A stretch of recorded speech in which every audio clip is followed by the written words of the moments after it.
Today, a report from the Met Office said that climate change was driving the hottest and wettest weather in Britain since records began. The climate crisis, warn scientists, has already arrived. Step forward the Bank of England, which says it wants to start a green revolution in the heart of the city. Mark Carney, the bank's outgoing governor, wants banks, regulators and money men across the world to radically overhaul the way they calculate risk, no longer just adding in profit and loss, but now factoring in the dangers of climate change and even looking to make their fortunes from the coming upheaval.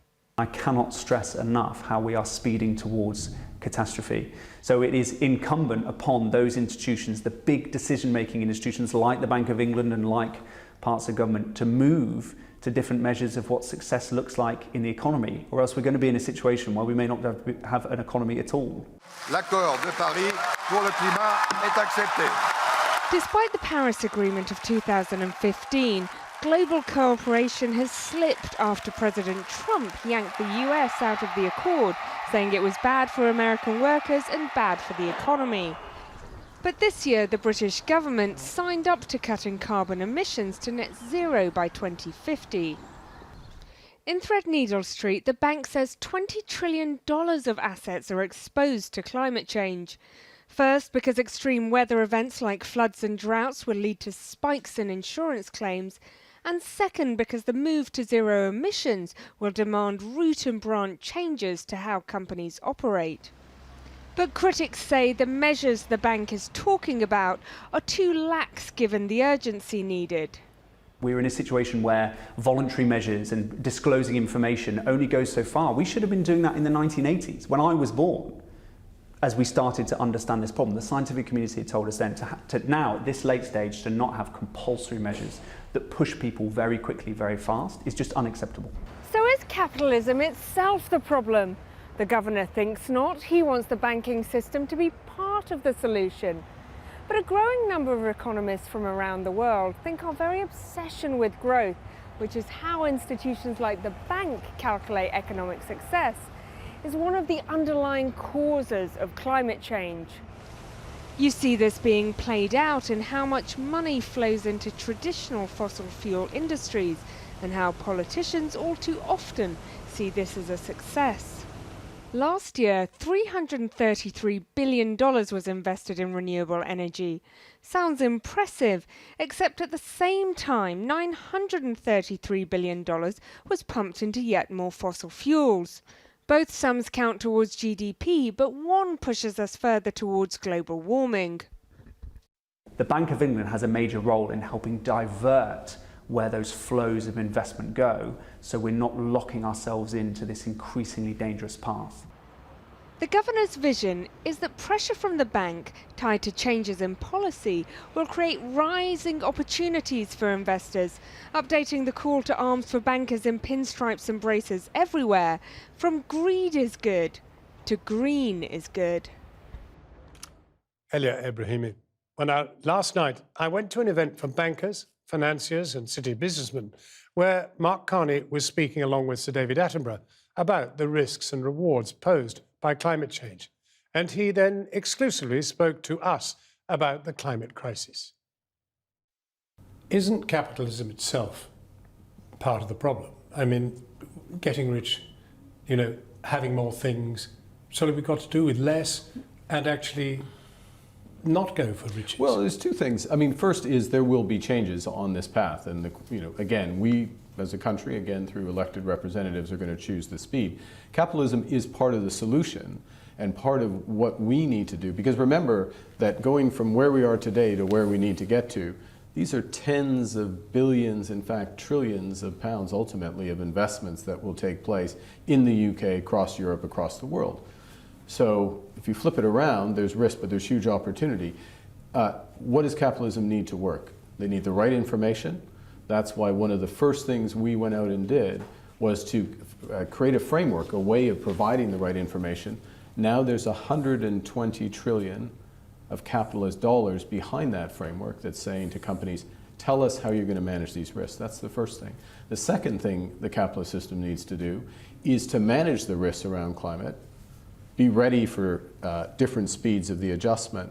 And then the most important thing is to move capital from where it is today to where it needs to be tomorrow. So the system is very much part of the solution. But if we get back down to the shop floor, if you like, life is about making a profit, and making a profit any way you can, and very often. I mean, and I still don't see how the regime you conceive of will do anything other than, well, leave it in place. Well, you see, the costs of ignoring climate change are rising.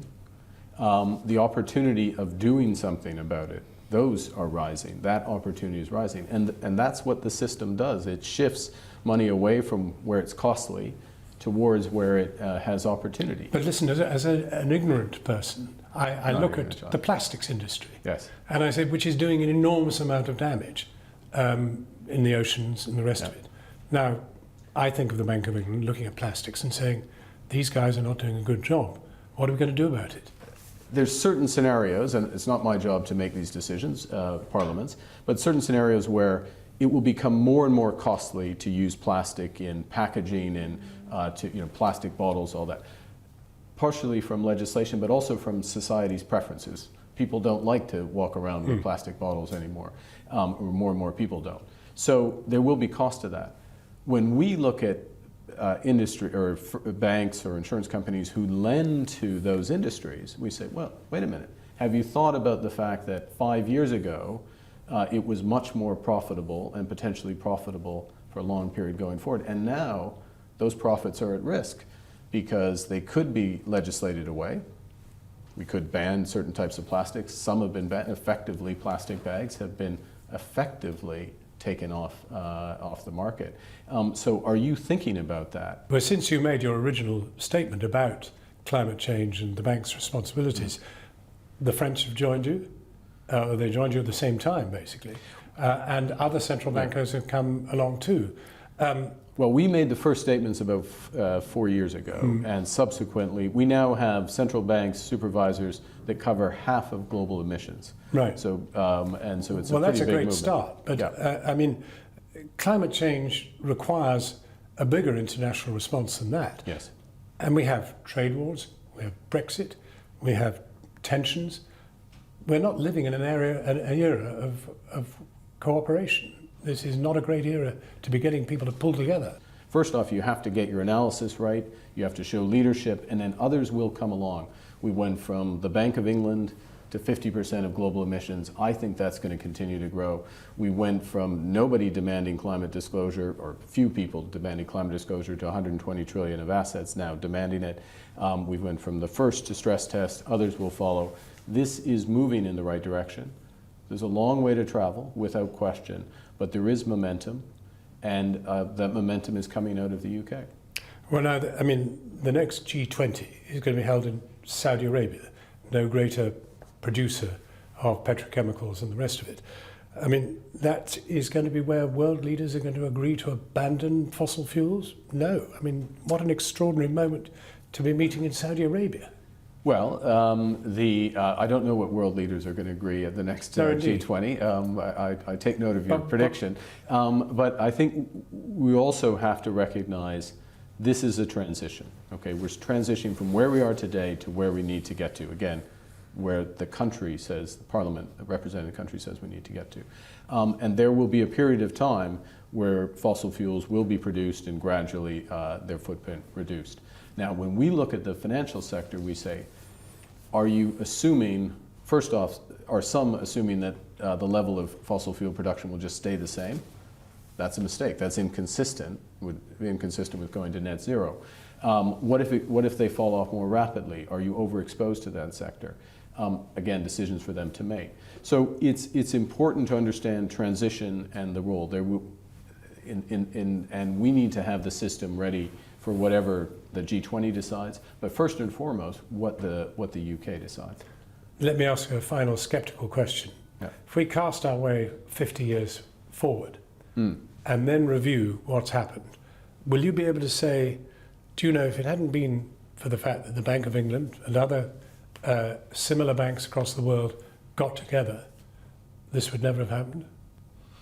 We'll be able to say that we are putting in place the foundations that will absolutely amplify, in a positive way, effective climate action by governments.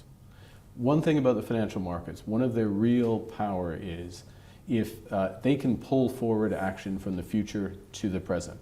If there's credible policy, after all, most of what central banks do is effectively that. Markets have confidence that we'll do what's necessary to achieve our inflation target, if I can use that. Would it be inevitable And that they people pull it would go forward. to the wall as a result of it? Look, companies that don't adapt, including companies in the financial system, will go bankrupt without question. But also, there will be great fortunes made along this path, aligned with what society wants. And so, provided that not just the objective is put in place, but some of the climate policies continue to be put in place, not by us, by others, we will have the financial system ready to amplify the effectiveness of those policies and move the country forward. And last thing, and I think it's sometimes undersold here, is that the UK is at the forefront, and the UK, by demonstrating that it can make these adjustments, will encourage others to come along with it. Governor Carney, thank you very much. Thank you very much, John.